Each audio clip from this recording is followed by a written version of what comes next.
Who really is the Dodgers shortstop of the future? And we've got a big Gavin Lux update that's coming up next on Dodgers Dugout.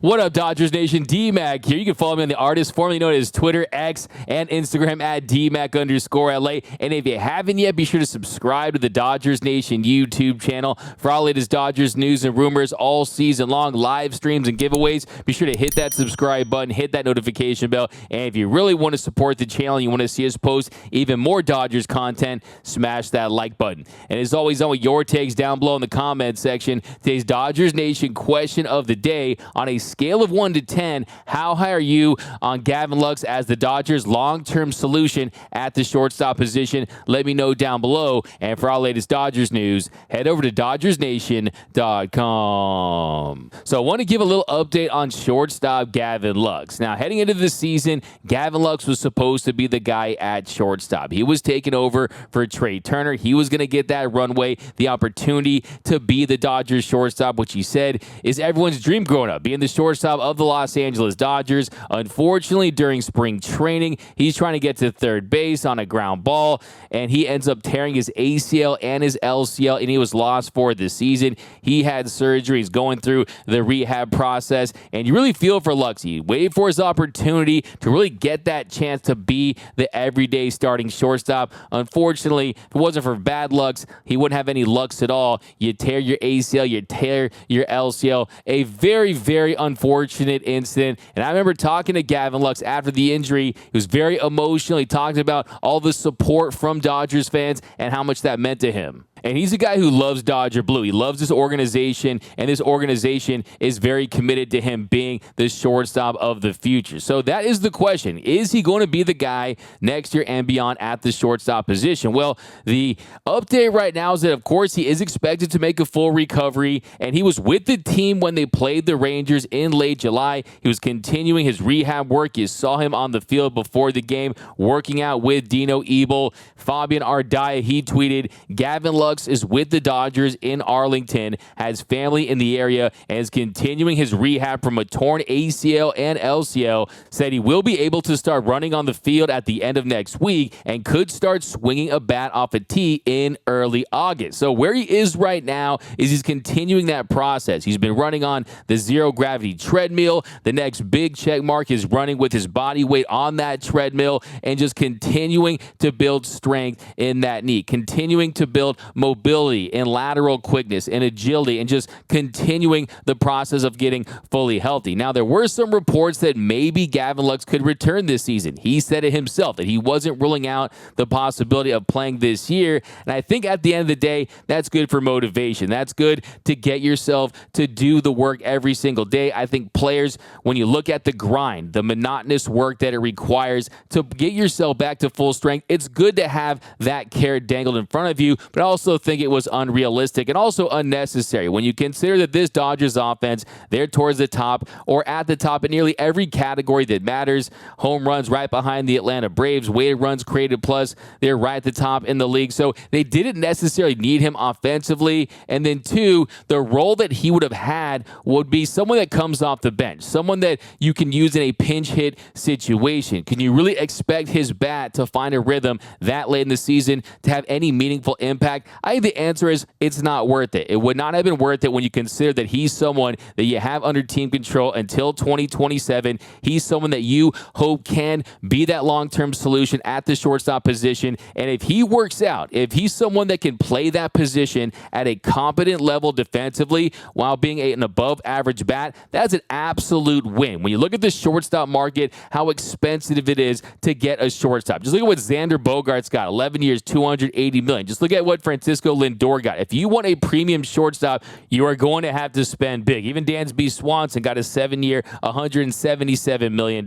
contract. Look at what Trey Turner got, and he's been bad so far in Philadelphia. So if you want a shortstop that has an above average ability at the plate, you are going to have to spend big, or you're going to have to grow one from your farm system. And Gavin Lux, I still think, has the potential to be an above average offensive shortstop that can play competent defense. And if you have that, You can spend that money on pitching, on a third baseman, on an impact outfielder. I mean, look, that is so important because there's not a lot of potential shortstops that make a lot of sense for the Dodgers in the next 2, 3, 4, 5 seasons on the trade market or when it comes to free agency. Now, as far as where he's been in his recovery, look, if he's fully healthy, if he's fully recovered, like I said, there is zero doubt that the Dodgers are going to give him that opportunity to be that everyday shortstop. So to me, considering bringing him back this season just didn't make a ton of sense when you consider how much you have riding on him being that long-term solution, to be that guy at the shortstop position. And for me, when it comes to young players, I'm looking for two things. I'm looking for one, glimpses of greatness, or two, signs of solid. I think you've seen a mixture of both for Gavin Lux. You've seen someone that has really mechanically refined his swing. You've seen someone that has made improvements defensively. You've seen someone that was open to playing the outfield and didn't bat an eye. He went out there and he gave it his best effort, even though he was very raw at the position and did make some mistakes. But if you look at him offensively, from 2019 to 2020, he slashed 210, 278, 377 with a 74 weighted runs created plus and 151 plate appearances. And in 2019, you did see those glimpses of greatness. You saw him become the youngest player in Dodgers history to hit a home run in the postseason. He did that in the NLDS against the Washington Nationals. And then at 23 years old and 323 days, he's the third youngest player in Dodgers history to reach base safely 4 times in a postseason game. Only one that was older was James Loney in 2006 at 22 years and 153 days. In 2014,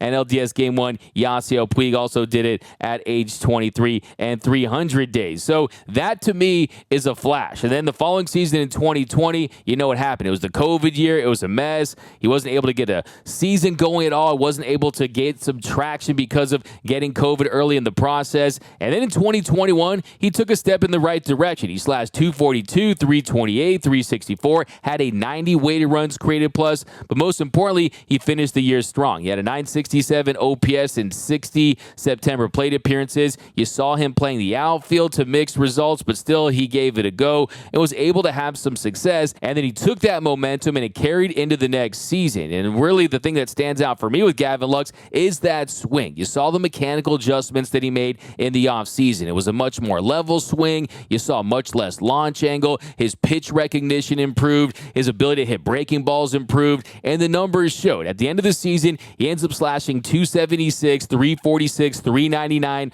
For the first time in his career, he was an above-average player offensively. He posted a 113 weighted runs created plus, so he was 13% above league average. He hit 20 doubles, 7 triples, hit 6 home runs, had 7 stolen bases, had a 2.5 B WAR and a 3 F WAR. So he put up a 3 F WAR season, and those numbers all could have been higher if it weren't for that neck injury. Now, he has been prone to injury throughout his career. That's just the reality with Gavin Lux. You need to find a way to get him to stay on the field and avoid the IL, because he suffered that neck injury towards the end of September. He ends up going on the IL, and when he returned, he wasn't the same player. He was hitting under 200. The strikeout rate was up, and then in the NLDS, he ends up going 3 for 13 with a double against the Padres. So he just did not look like the same player. But the most important thing for me is when he was healthy, he was an above average bat. He also filled in nicely for Corey Seager at the shortstop position back in 2021. So he does have some experience there. He's going to take his lumps. He is still a young player. It's never going to be perfect. Progress is not always linear, but I'm still high on the idea of Gavin Lux at the shortstop position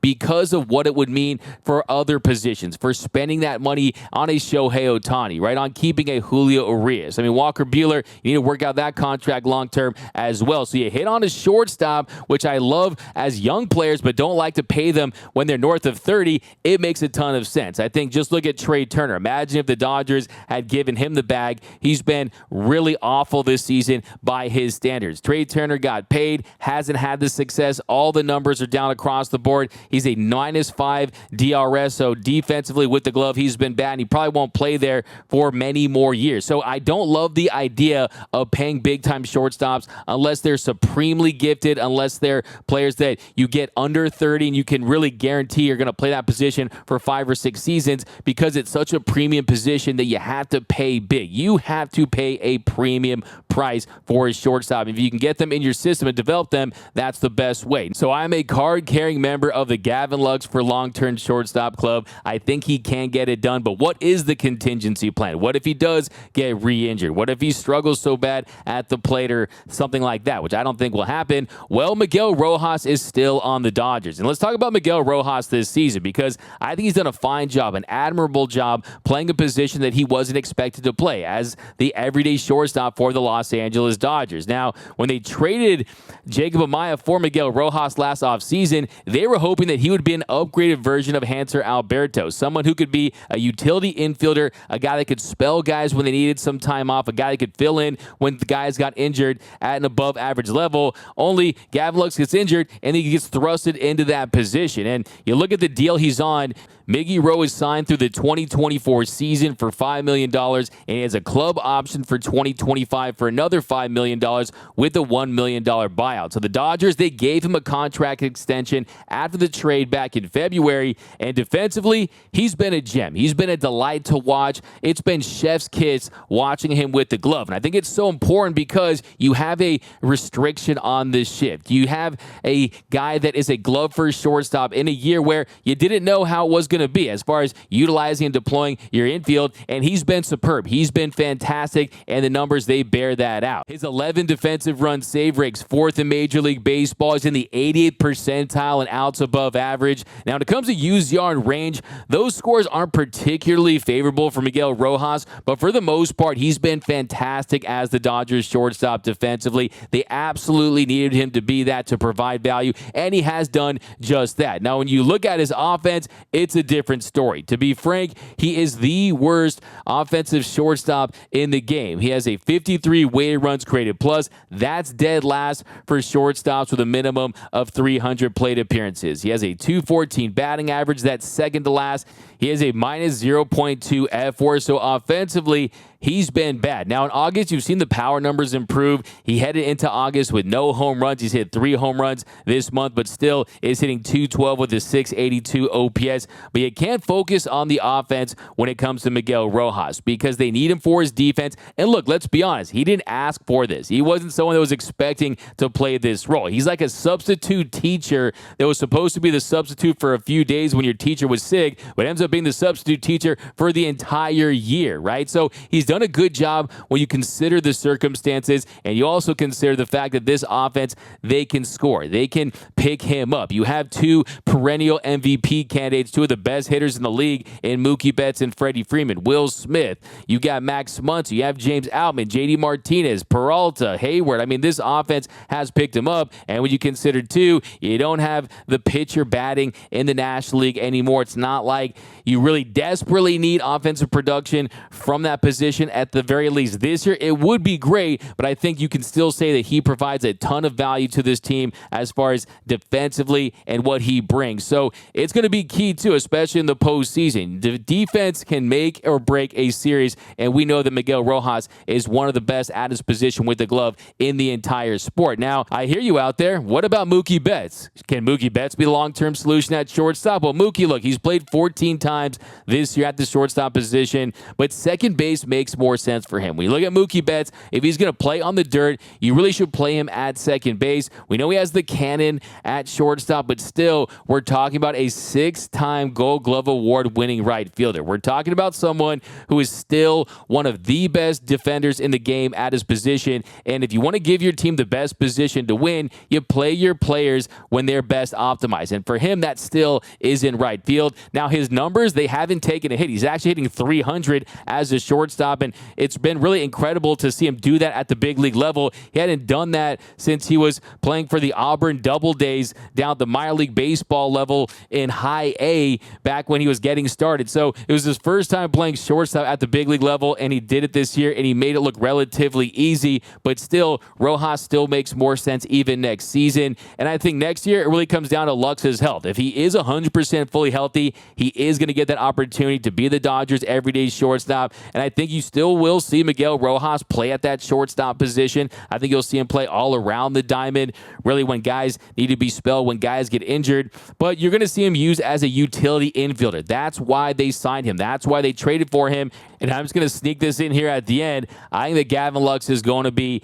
an all-star in his career. I don't know if it's next year. I think next year is going to be solid, but I am not selling my Gavin Lux stock. Like I said, glimpses of greatness at 21 years and 314 days. He was the youngest player of all time to hit a pinch hit home run in the playoffs. So this is someone that has had special moments. This is someone that believes he's an all-star caliber player. I can tell you that firsthand from talking to Gavin Lux. I think he makes an all-star in his career. I still think the potential is absolutely there. And you see with knee injuries these days, you can absolutely get back to 100%. And I know that the kid from Kenosha, Gavin Lux, is working tirelessly to do just that. But that's going to do it for this episode of Dodgers Dugout. And let me know down below on a scale of 1 to 10, what are your thoughts on Gavin Lux's future at the shortstop position? On a scale of 1 to 10, how high are you on Luxy? Let me know down below. My name is Doug McCain. You can follow me on Twitter and Instagram at DMAC_LA. For all things Dodger baseball all season long, be sure to hit that subscribe button, hit that notification bell, hit that like button, and as always, think blue, bleed blue, and I'm out.